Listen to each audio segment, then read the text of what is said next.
Good evening, everyone. My name is Jim Hawk. I'm the Executive Director here at Neighbor to Neighbor and your host for this evening's session of the Neighborhood Passions Affinity Network. Tonight, we are very excited to welcome Madison Thorne to join us. As you know, the pandemic is now in its third year. During tonight's session, Madison will be sharing with us some of her photographs on how we humanize the pandemic. Madison's a concert photographer and a type 1 diabetic. Since the early days of the pandemic, she's been sharing the stories and faces of those individuals in a project she calls High Risk Humans. During tonight's session, we'll have a conversation with her about the project and the people that she features in her work. I'm very pleased to welcome Madison Thorne, and I'll turn it over to you for your presentation. Fantastic. Thanks, Jim, for having me. And thank you all for taking the time out of your evening to be here on this rainy night. As Jim said, I'm a photographer, and I've been doing freelance work for the past 12 years-ish, kind of, sort of. And I moved to Nashville in 2018, and I kind of hit the ground running. My career took off almost immediately. I was, meeting the right people, and, everything was going well for me. And then the pandemic started and everything came to a grinding halt. You guys remember, you were there, right? It was awful. So those first couple of weeks or month or so was honestly incredibly dark for me personally. That was depressing on so many levels. And then early April, John Prine passed away, and he contracted COVID and it killed him. And I'm such a big John Prine fan, and I thought that his death would be the darkest point in the COVID timeline for me. And I was totally wrong, because about 2 weeks later, there were protests in downtown Nashville. And I'm pointing downtown because downtown's right over there. Sorry, it's right there. So there were protests in downtown Nashville where people got together to demand the reopening of businesses. They had felt that quarantine had gone on for too long. And a woman made the news as she was holding a sign that said, "Sacrifice the weak, reopen Tennessee." And the weak, in this case, refers to the high risk. And the high risk was a term that the CDC used to refer to folks with underlying medical conditions or those over the age of 65. And it meant that we were most likely to be killed if we contracted COVID. So as Jim mentioned, I'm a type 1 diabetic. I am high risk. Type 1 diabetes is it's an autoimmune disease. I almost forgot what it was. It's an autoimmune disease. So I found myself in this category. And when I read that sign, it put me in bed for 3 days. It absolutely wrecked me, because a stranger had decided what my life was worth, and they said it was worth absolutely nothing. So around day 3 of laying in bed or something like that, I got this idea where I wanted to photograph the high risk. In order to, when somebody said sacrifice the weak, I wanted to be able to show them exactly who they were referring to. So we're referring to me, they're referring to my friends and loved ones, our neighbors. As this meeting is called, it's humanizing the pandemic, and that's what I set out to do. I spent most of 2020 interviewing the high risk in my neighborhood. And the way that worked is I would go to their home, because we were all stuck at home, right? And we would set up in their yard at a safe distance. We'd do the photo shoot. And then we would just sit and talk for anywhere from 45 minutes to 2 hours, just however long they needed. Because at that point in time, I feel like we all just wanted to be seen and heard. And so that's what I did. I just listened for most of it. So I'm going to pull up the website real quick so you guys can see what I am rambling on about. But this is what a year's worth of work kind of culminated into. It's the highriskhumans.com. And it's this lovely website. You guys can see it. Jim, you can see it, right? Everything's cool. Great. All right, moving on. So if you scroll through this, you're going to see the faces of the high-risk individuals in Nashville, or at least some of them. You know, we have Heather here, who is a 2-time cancer survivor. We have young Sean, who was born prematurely. Christopher here has lupus. Miss Caroline was actually going through chemo treatments at the time of our discussion. Doc has MS. But the point is, all you see are humans. That's it. And like I said, that was the goal of it. You know, I just wanted to show you the faces of these folks. And so we're going to scroll down to my story real quick, because I know that story best, right? It's mine. So when you click on one of these stories, it shows their name, the introductory photo, and then you scroll down and it gives their occupation. And mine says sister photographer, musician, advocate. And it was important for me not to just give a job title, right? I am a sister. I have 2 brothers I love dearly, right? I wanted to show how the high risk fit into society, because we have mothers and fathers in this series. We have grandfathers, grandmothers, we have aunts and uncles. You know, when somebody passes away, it's not just a singular point of impact, right? It's like when you throw a rock into a pond and the ripples spread out through the entire pond. When somebody passes away, it's not just the high risk life that's lost.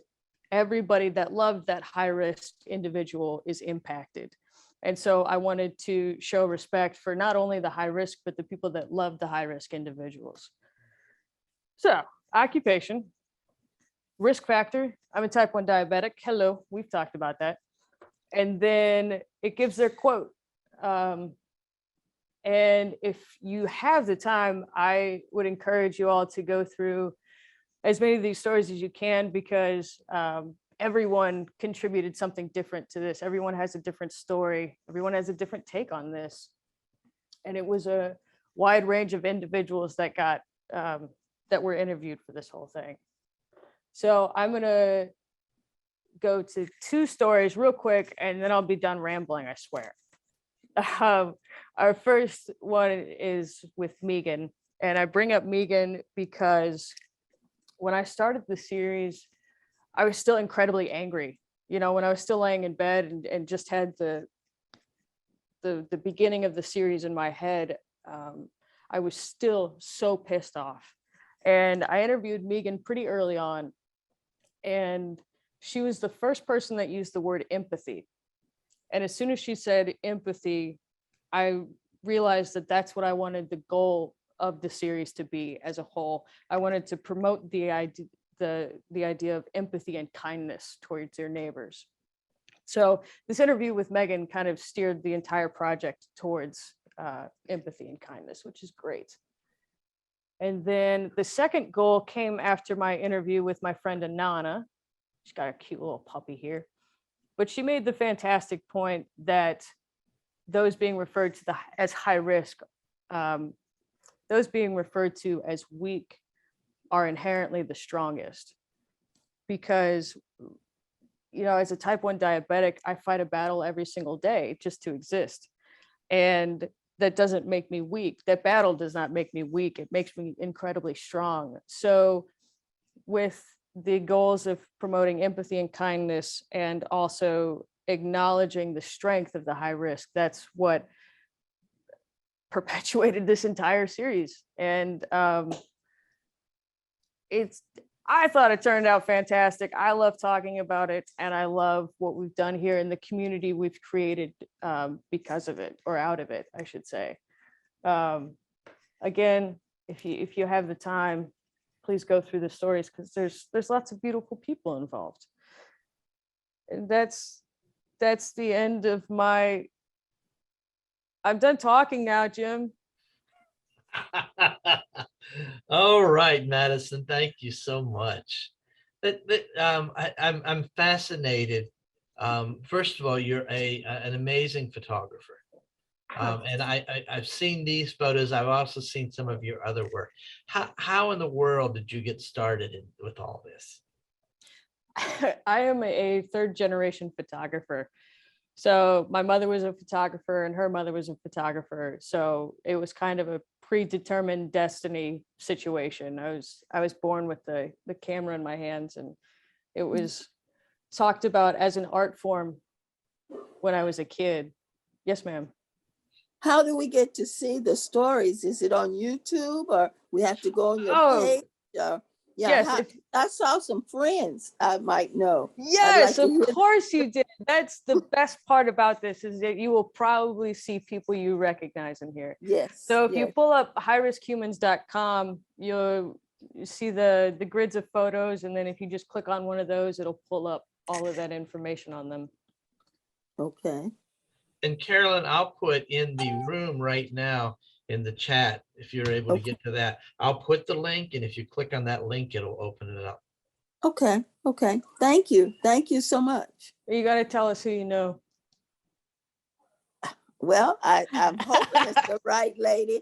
Did you have a lady on there named Teresa? No, I don't think so. Maybe I did. I don't know. Oh, okay. It's all She right. looked familiar. She looked familiar to me, but I didn't see her name, but she looked familiar.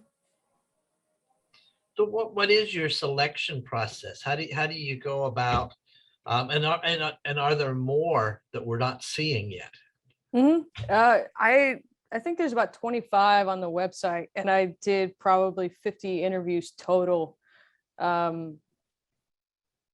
They'll be released eventually. Now it's kind of a weird time with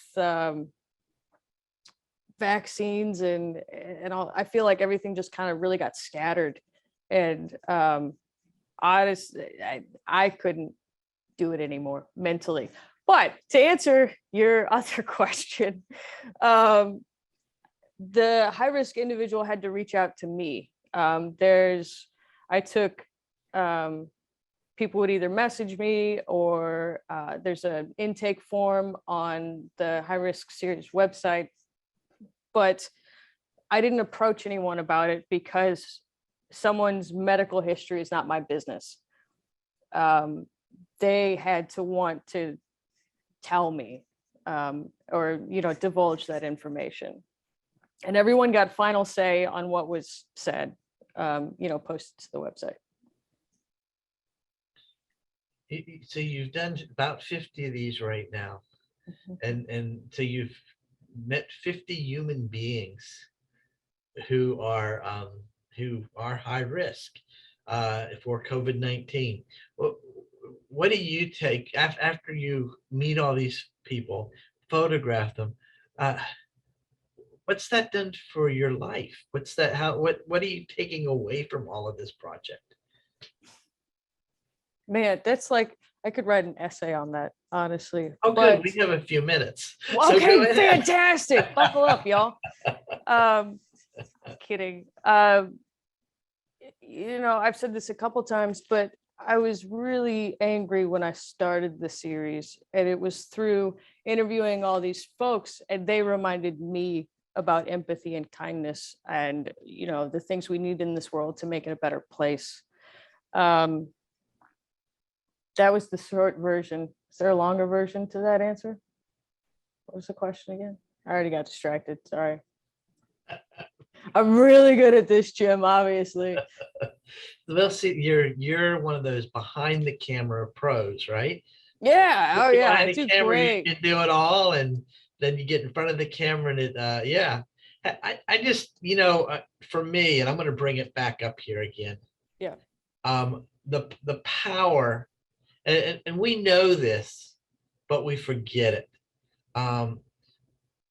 Most of the people in on this website, you would not think of, I would not think of, as being high risk individuals.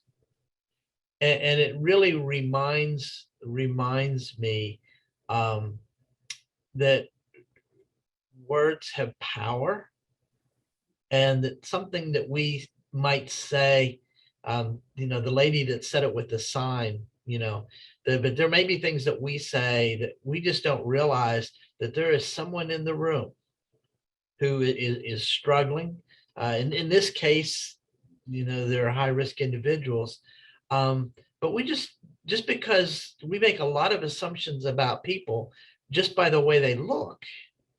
And that is certainly not a healthy thing to do. We really have to take the time to get to know the person behind the face, deeper than just the face. I want to pause. Are the questions that anyone here has tonight? Will you run my PR, please? You're doing a fantastic job. I really Madison, appreciate. this is Anita. Yes, ma'am. Were all of the people, Uh-oh. You Was you stopped. what? I'm sorry. You got to ask your question again. You froze. Oh, okay. Can you hear me now? Yes. No. Okay. Can you hear me? Yes. Okay. All right. I will not ask a question No, please go ahead. We love questions. because I wanted to know all the people that, okay, were all the people that you interviewed, did you say they were all type 1 diabetics? No, ma'am. It's a large range of individuals that I interviewed. We have cancer survivors, multiple sclerosis. What was it? Okay. Asthma? Yes. Just that's kind of the interesting part of the series. You think high risk, and you don't really. It's hard to comprehend how many people fall into that category. Sarah was type 1 Correct. diabetic, but look at the cute baby. And that baby's high risk too. Yes. Yeah, Okay. I think technically speaking, yeah. Wow. Okay. That is a cute baby. Yes, it is a cute baby.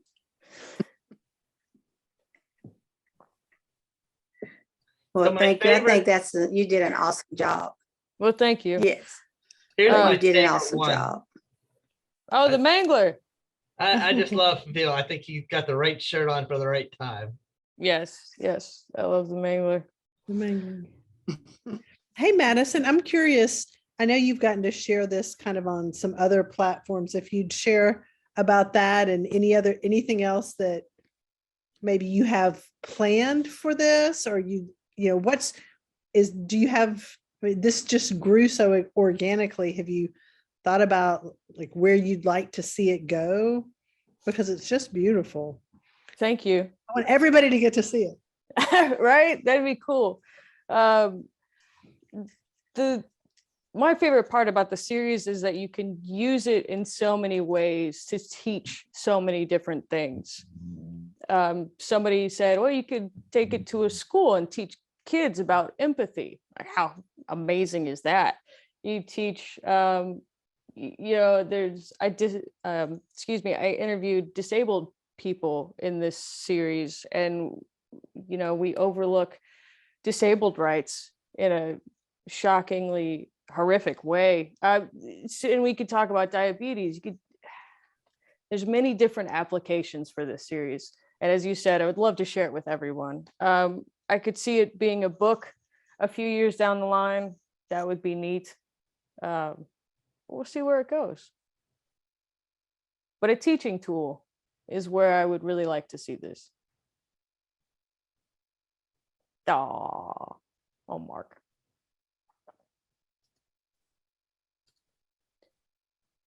Yeah, because a lot of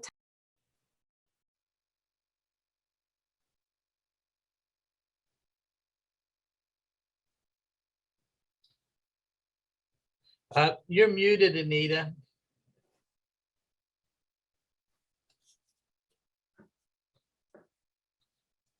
What a Wow. Jeff's. while Anita's muting, whoops, I just lost it. Hurry up. Jeff asked, who Okay, surprised you the I'm most? just talking. Go ahead. Can you type it into the chat? I'm just gonna stop talking. Call me on my phone. I'll ask the question. Jeff wanted to know who surprised you the most with their testimony.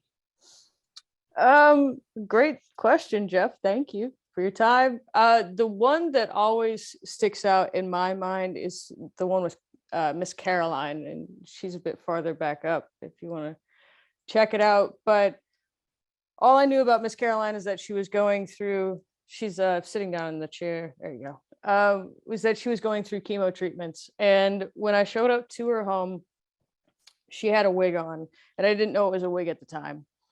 And her adult daughter was outside with us, and we did the shoot, and something wasn't clicking. There was some like disconnect between Miss Caroline and I didn't think much of it. I just said, hey, let's sit down and talk for a while, and we'll go back to the shoot later. And we got about 15-20 minutes into the conversation, and Miss Caroline said to her daughter, it said, I think I want to do some pictures without my wig. And her daughter says, well, it's only if you want to. And I chimed in and I said, ma'am, it's only if you want to do this. That's completely your decision. And she said, no, I think I want to do it. I think maybe it'll help somebody else that's also going through treatments. And I set her up at a different part of the yard. And even as she was walking over there, she was saying things like, well, I hope the neighbors don't see me, as she's taking off her wig. She's really self-conscious about the whole thing. And again, I said, ma'am, you don't have to do this if you don't want to. But she insisted. And I'll never forget, she sat down, and when she sat down, she sat taller. And I looked through the viewfinder, and I immediately got tears in my eyes, because this woman was being vulnerable simply because she wanted to potentially help somebody else. It was one of the greatest moments of strength and resilience I've ever witnessed. It was beautiful. She's awesome. She's finished with her treatments, by the way. She's doing great. We're still in touch. Madison, have you mentioned that you're in touch with Carolyn? Are you in touch with the other participants at all? Not all of them, but quite a few. How are they doing? How are they faring? As Without far as getting into details. Right. I think everyone's doing pretty well. We were all excited about vaccines and whatnot. Just trying to figure out how to exist in this crazy world. The sacrifice the weak rhetoric or ideology still exists. So we're all just trying to navigate that best we can. Do you feel, since we're focused on neighborhoods, how do you feel in the neighborhood that you're living in? Do you feel that you get support? Do you feel that, of course, most people probably don't even know that you're type 1 diabetic, but people talk, and you overhear people talk. So, Sure. Do you feel like it's a safe place? Yes.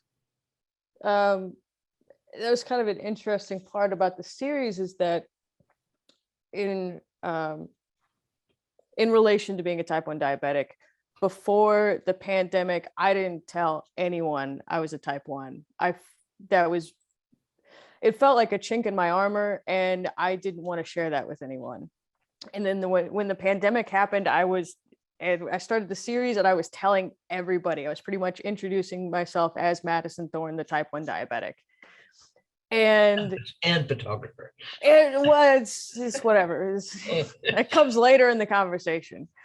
But not only is there strength and vulnerability when you make those connections and you build the community around yourself. I had no idea how important that is. Like, even there's a couple type ones that I have on a group chat. And even just being able to text these two other individuals when I'm having a terrible blood sugar day, and for them to know what all of that means, it's such it mentally, it's so incredibly helpful. So the community that we made with the High Risk Humans series, the use for it is endless, simply when it comes to bringing people together in a positive way during a horribly dark time. You know, we work with a lot of neighborhood leaders, and some of them will be listening to this later on. Is there anything they can do, or is there anything that they can say as they are out working in their neighborhoods that would be supportive, or you know what I'm trying to say? Because I think sometimes we don't think in that way, and we want to make sure people know that they're cared for. Is there anything that we could be saying that would be helpful? The beautiful thing about this series and the community we created with this series is that it was the community we created was not a forethought. It happened naturally. And it happened because we simply chose to listen to our neighbors' stories. That's it. That's all we did. I went out and listened to what they had to say. I heard what they had to say. And then by posting the stories, other people listened. And so listening is such a simple act, but it's one of the greatest acts of kindness I think we could do for our fellow human. So to answer your question, just listen. And part of that's being empathetic. Empathy can change the world if we just choose to lead our actions with it. So true. I want to get to Jeff. Jeff says, was there anyone who approached you who was hard to convince to participate? And how did you negotiate that? Well, I didn't really go to anybody because it wasn't my place to tell somebody to be a part of it. You know, somebody had to be willing to share their stories, because it's such a medical condition is one of the most personal aspects of your life. So if somebody's not willing to share it, I'm not going to try to, twist your arm. But knowing a friend told me it's high risk to say you're high risk. Which once you know that, or once you wrap your head around that and you go back and you look at those stories, that makes these people so much stronger. The fact that they're willing to stand there and talk about their vulnerabilities or their risk factors. It's incredibly amazing to me how strong these individuals were for sharing their stories. I've had a few occasions for people to come and tell me some very personal things, and it always shocks me when they do that. Why me? And the comment that I've actually asked one person, they said, because I felt like I could trust you with this. And I think that is one of the things that we need to be mindful of, is that people are watching us all the time. And we don't need to be paranoid about that. We don't need to take any medications or anything like that. But to realize that, sometimes we think, well, it doesn't really matter. Nobody's watching. But the reality is people are watching us all the time. And how we conduct ourselves, the things we say, really do have an impact in this world.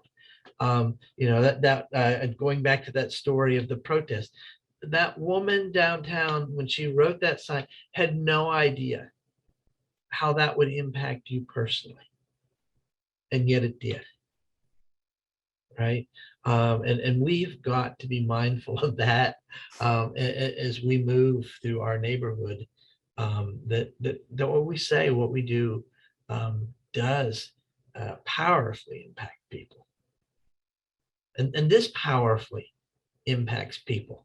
I am just so impressed with your website, with your photographs, with the stories, and really how that opens up a conversation to be had about some really important issues that typically don't get talked about unless there's a crisis, and all of a sudden we something happens major, and then we're like, oh, I didn't know. So thank you for sharing. Oh, absolutely. Thanks for having me on here, and I appreciate everyone taking the time to listen. Thanks, everybody. As we wrap up, I want to do a program note. Next week, we're changing topics. And I still want everyone to feel welcome to come, but we're currently considering here at Neighbor to Neighbor offering training for board members of homeowners associations, because we have gotten word back that unless you're in a really large homeowners association, a subdivision where you have a major property management company that you're working with, there really isn't any training opportunities for people who are board members. And so we're going to be talking next week about what that training, HOA training, could look like, and bring up some topics and get some suggestions for topics. And then the following week, we're going to come back and talk about C4N Nashville. I do want to remind everybody, C4N Nashville is the conference for neighborhoods. And it's going to be happening on Saturday, April the 2nd at the Music City Center. And it's going to, this year, focus on 5 major issues facing our neighborhoods today: development, dangerous driving, the litter crisis, homelessness in neighborhoods, and the lack of resident engagement and willing leaders. And so you'll choose one of those topics and really do a deep dive into that conversation. So whatever topic interests you, we encourage you to come out for that. We encourage you to learn more 2 weeks from tonight. So that's all we got.